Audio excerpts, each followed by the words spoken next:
Leaving my aunt and uncle's house now. I am headed to the land between the lakes in Kentucky. There's a couple of random dogs on the road for no apparent reason. They look like they would bite you.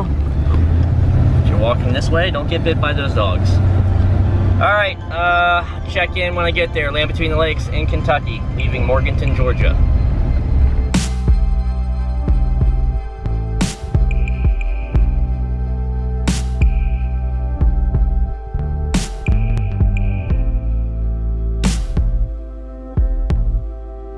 Alright, I've made it to land between the lakes.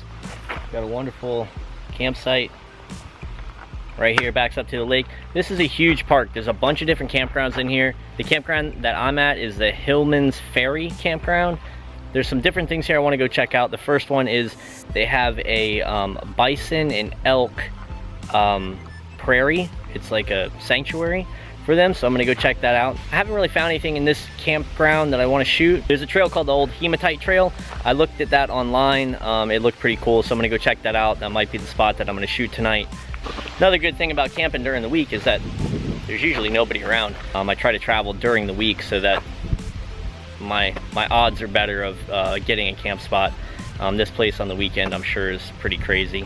But anyway, gonna just cruise around, try to find something to shoot tonight, and go check out the bison and elk.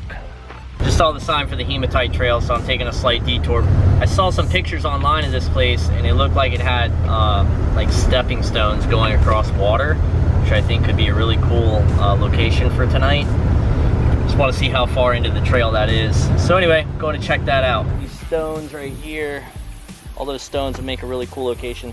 This is normally underwater. I guess the water levels are really low. It's been dry, so this is normally underwater, and you get nice reflection on the water and stuff here, but still looks pretty cool. I mean, it's a beautiful spot. This is another good spot right here. It's the composition. You've got water. You get the water to get reflections, and then you've got it's just kind of framed really well.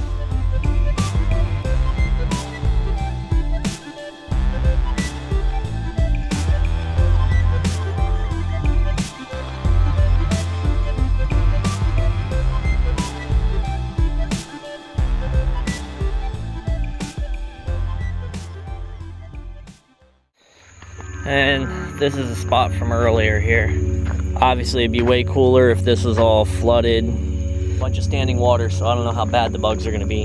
I'm not really feeling them now, but it's a little spooky here for some reason. I don't know, I'm getting like a spooky, weird vibe. So I've got two ideas for this space that I think are gonna work really well. The first is gonna be a light angel. I'm gonna use the long sparkle fiber optic. These 3-footers come all one length, but what I like to do is just chop them at different lengths, so it kind of gives you these different little bright spots. And all I'm going to do is kind of trace out my body like this.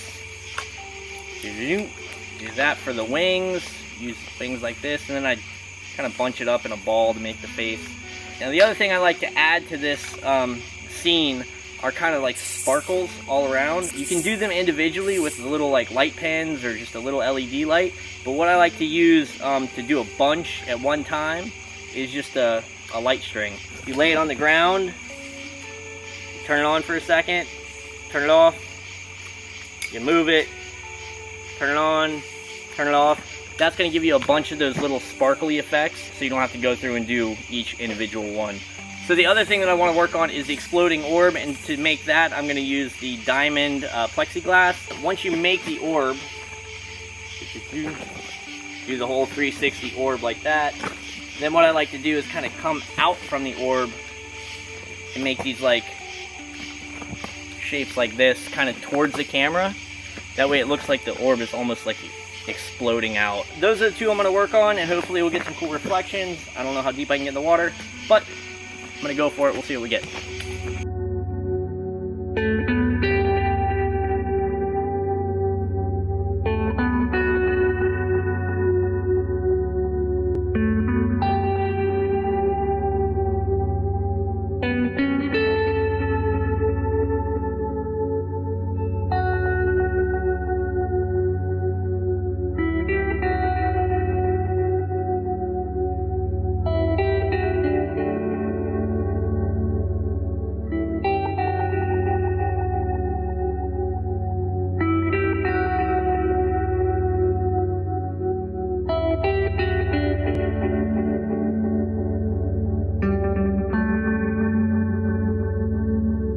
Alright, I am back in my van at my campsite.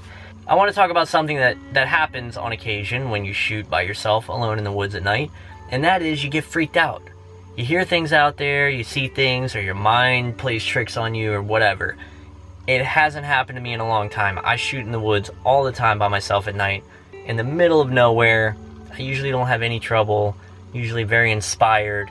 Again, I wasn't really feeling it tonight, I wasn't inspired, I'm tired, so maybe that's what it is. But I heard something go across the water behind me. It was big. 999 times out of 1,000, it's gonna be a deer. But this time, my mind told me that it was a soul-sucking demon from another dimension. It's like once your mind crosses into scared mode, I cannot bring it back. I can't.